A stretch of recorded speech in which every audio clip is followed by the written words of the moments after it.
The Estates is an interesting game. I like it. The instructions were great. They're really easy to read, really easy to teach. The components are really nice and fun to touch and hold. The theme is unique, and I even won when I played. The problem though, even though the strategy and the elements of good gameplay are there, I didn't want to play it right after, even though it's a short game and we had time to play another round. My friends and I, we haven't pulled it off since then because I just really haven't desired to.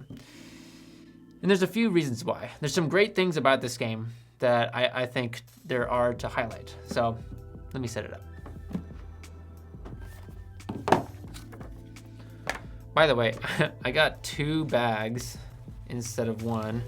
And instead of getting the 3 little, what are they called? City permit lines, I got 2. So already interesting. I won't hold that against them though. Maybe I will, I don't know. I don't feel like I am.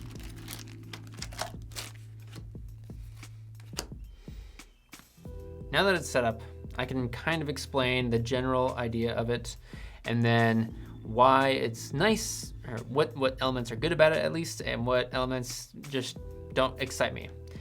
And I don't think there's anything that exciting. That's the main problem. So let me describe it a little bit before I, since I've already given you the conclusion, maybe you'll draw a different one. But the premise of the game is no one starts with contracts at the beginning, but you're essentially doing the same thing for anything you buy. You can buy buildings, roofs, and extra little pieces, and it goes the same. As the active player, you say, I'm gonna put this up. Everyone kind of bids whoever's the highest. You can either pay them, so if this person said 6 and no one outbid them, you can say, I will pay you 6. You take it, you place it. The next person goes and they say, I want this piece, or maybe they go for a green. I want the green one. And I say 8. Wow, that's too much for me. All right, so I win it. Even though they're the one who's active, I pay them 8. I get the green, I get to place it. So there's some fun there where it's really simple. The rules for bidding are either bid the highest and pay the person, or you got the highest, I'll pay you. So always one of the 2 people will get the thing and get to place it.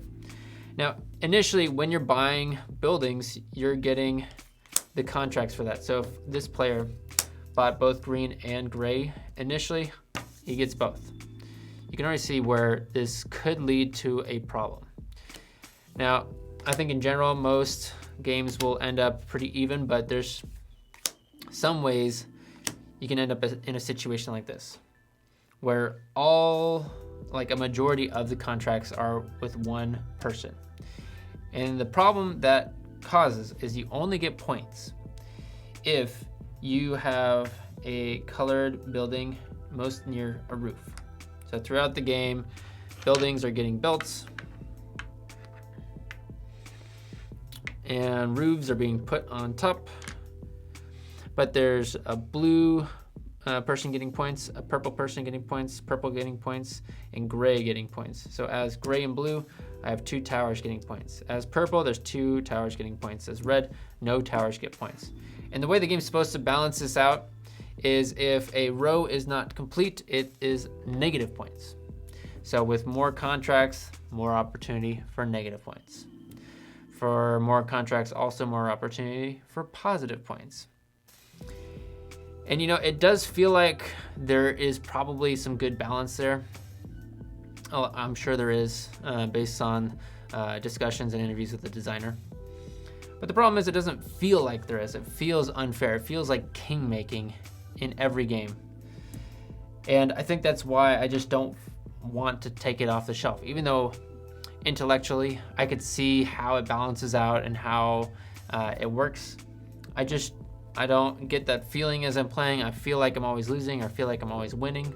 And I think the same is for the other players. And this game has a lot of fun strategy and interesting decision making where, if you're someone with the red, you can extend a building because it needs to be complete. Every building needs to be here and capped for you to get points, otherwise it's negative. So red can just focus on making sure that their building is capped and will be counted in positive, and that everything else will be negative. Maybe that's the strategy for red to come out on top.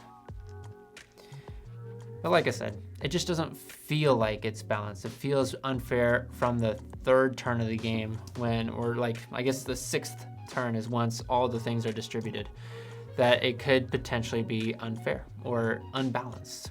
Or, you know, your strategy is supposed to change and it's supposed to feel balanced still, but it's all about feelings at this point, not actual balance of the game. That's what I think is holding it back from coming to the table and for my friends wanting to play it. Overall though, the game looks great, the components are fun. Even though there's a slight mishap with me getting shipped the wrong things in my box, I don't really care. The game still functions pretty much the same. I just don't know that it's the game for me. So I think it's a great one for another group potentially, but that's what I think of the Estates.